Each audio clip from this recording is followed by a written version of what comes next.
गया।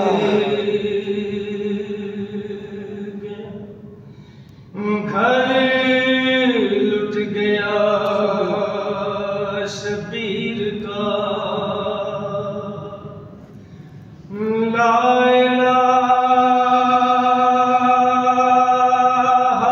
इल्लल्लाह मुहम्मदुर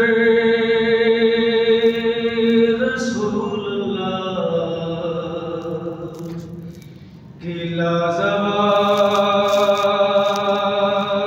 दरसगाह हुसैन है, ना जिसकी कोई मिसाल है, ना जिसकी कोई नज़ीर है, वो बेमिसाल शहंशाह हुसैन है।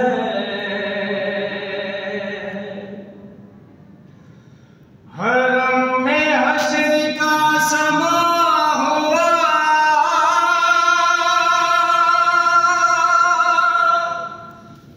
फूफी से जब सकीना ने कहा,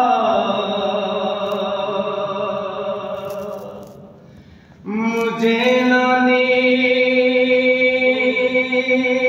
आती है, मैं सोऊंगी इसके सीने पर, कहाँ चला गया मेरा हुसैन है।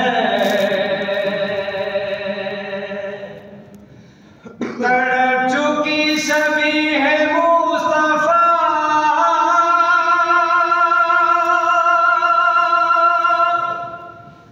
मगर हुसैन ही डटा हुआ, जवां पे सर की लाश पे है मुतमईन खड़ा रहा, ये वो खलील करबला हुसैन है। अज़ादारान हुसैन, जब मेरी पाक सैयदा ने देखा कि मक्तल में हर तरफ लाशें ही लाशें हैं, तो मेरी बीबी तड़प कर क्या कहती हैं, ऐ